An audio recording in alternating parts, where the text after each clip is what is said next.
Hey everybody, it's me, Cicely Renee, and this is part 3 of 20 lessons that I've learned in my 20s. Um, just thinking about it that, my past has been so vital to who I am today, who I will be in the future. And it's been really exciting reflecting and just like reminiscing about the past. And I really did some really, really dumb stuff like many of you guys have done as well. I won't express everything that I've done, but I've done some really crazy stuff where I probably shouldn't be here today. But I have witnessed the hand of God in my life, just protecting me from everything. But, let's see what else. Well, one example is that when I was 9 years old, I was putting up glasses in the shelves, and I must have leaned on the shelf, and all of the glasses. It was nothing but the glass. It was the glass cabinet, and all the glasses fell, and none of them touched me. They all went around me. My mom said nothing touched me. She looked and she was like, "Oh my gosh!" But it just went straight around me, and you know that was crazy. Like I should have at least gotten hit by one, but nothing hit me, and it was just really cool to remember. I don't remember too much of that, but my mama does. And she just, she was really blessed, and she thanked God so much for that. Um, I'll tell you one more. Actually, I was in first grade and I was in a truck with my friend and her dad. We were on our way to go to a softball practice game, and we had stopped at one spot, and it wasn't the right spot. And I was already about to get out the car, but I didn't shut the door all the way. And so he pulled around the corner and the door opened up and I fell out the truck while I was moving. And just a little scratch on my knee, landed on my tummy, and that hurt. But like I was totally fine. Like I don't even remember falling out. I must have blacked out, and um, you know, I was scared. I don't even think I cried. That's so funny. But got up, walked into the ambulance, and you know, my mom is mad because I didn't even need an ambulance, but it charged her. It cost her a lot of money. But I enjoyed the ambulance ride as a first grader. I was like, yep, I'm hurt. No, but I was good to go. Just a little scratch, and I injured my belly, but we were good to go. Um, but anyways, so now I'm thinking about reflecting about the 22 and 23 years of my life. So I had started going back to college or back to school and to church. So I started singing in the choir, and I grew up in the church and was religious. I tried dating, but it wasn't really successful. Guys, for some reason, was not trying to be in a relationship with me, and I don't know why, because I was cute, and I had a lot of things going. I was kind, I was compassionate, I, was educated, and, just had a lot of stuff going, but guys didn't really want to date me. But this is the lesson, the lesson that I learned from that are life savers, okay? So, this was actually something that I learned, starting college and all the way up into my last boyfriend. This, yeah, this lesson can go across any area of life. So I wasn't putting out. I was like, I'm not having sex until, marriage or when I feel like it's right. And guys were not trying to hear that. They were like, oh no. One guy even dropped me off talking about, oh, well, I think you misunderstood what I wanted. Where can I drop you off where you can catch the bus home? And I was like, what? He dropped me off at the corner and I got on the bus, and I was like, I don't even care because, dude, I'm not about to, give it up to you. Anyways, but most of the guys, I try to get with, 90% of them only wanted sex, which was very unfortunate. And, I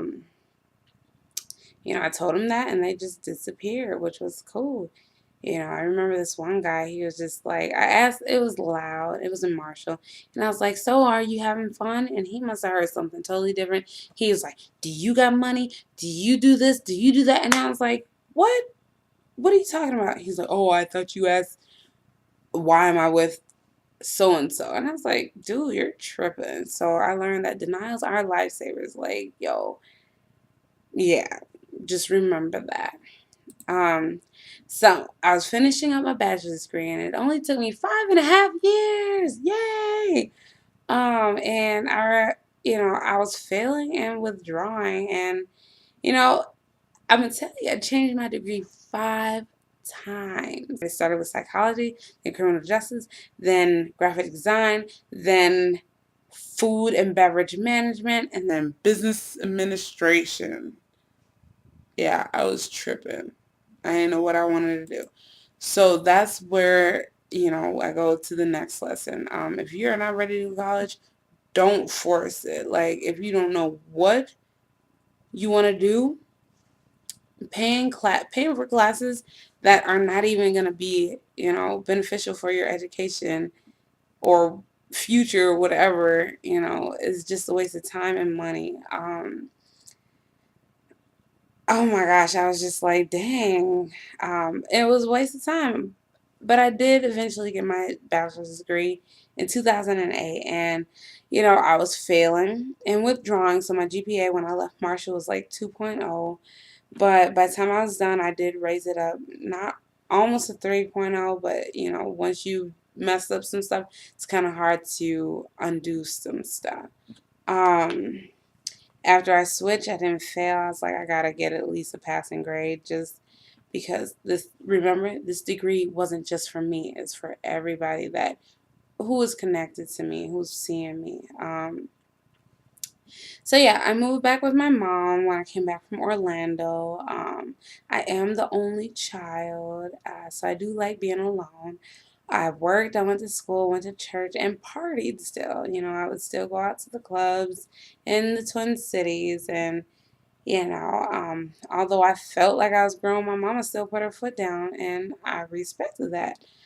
So lesson number 3: if you cannot respect the persons that are putting a roof over your head, then get out. Like, there's no way that you will be in my house and I'm taking care of you, or, you know, maybe you're paying a little bit of rent, but you will not disrespect me in my house. My mom gave me some, rules. I was 23 or whatever, and, you know, I had even a curfew. I may have broken it just a little sometimes, but, she was like, okay, if you're in my house, you're going to church. And, I'd probably wake up with a hangover and be at church on a Sunday morning. But I respected my mom for that. Like, I can't imagine my life where she was like, yeah, do whatever you want to do. Like, I'm so glad she kept me close to her, to being at church, making sure I was respectful to her in her house. Because I'm like, she's letting this grown woman with a degree, oh, did I have my degree then? I think I was still working on my degree. But, live in her house for free. Like, she's buying food, taking care of me. And I'm like, the least I could do is respect her and her wishes. Like, y'all respect your parents or whoever's home you are staying in. So anyways, I was close to the last year of my degree, and I was working in a restaurant, and I wanted to advance my career. So I was almost done with my undergraduate in business administration, and I really wanted to get into like the corporate world, where, you know, I felt professional. I wanted to be a professional. I was tired of, being a child, I guess, whatever. So there was this internship that was happening. I would see all these young college students, and they would come to the restaurant. They would do some training in the offices and all this stuff. And I was like, I want to apply for the internship. I was telling my boss this, and she was like, okay, submit your resume and whatnot. And you know, probably a year and a half later passed. Like, I worked at that restaurant for about 2.5, 3 years, and I never got even an interview for the internship. So the lessons, this is lesson, I don't know, 6, 7, whatever, I don't know. But 2 and 1, that not everyone really wants to see you succeed, and color still plays a huge role in trying to succeed in life. She kept saying, yeah, he should be getting back to you. I submitted it. Yep, he'll be interviewing you. Months went by, and then I would see new interns, and a year went by, and I'm like, okay, first of all, then I started noticing that no one looked like me. They were all white or Asian, and I was like, that's messed up. Y'all need some black people, but it really didn't happen. I was heartbroken. I was ready for change. I really wanted to advance my career, and I was like, I can't be the host for the rest of my life or whatever. And I was not being challenged. Like, I wasn't learning, I wasn't growing, and I had left and got a new job. And I was like, y'all are doing me wrong. And just remember, I worked really hard for you, and I understand that not everybody wants to see me succeed. So, you know, whatever. So that's part tres. I think that's what it is. Anyways, y'all have a wonderful day.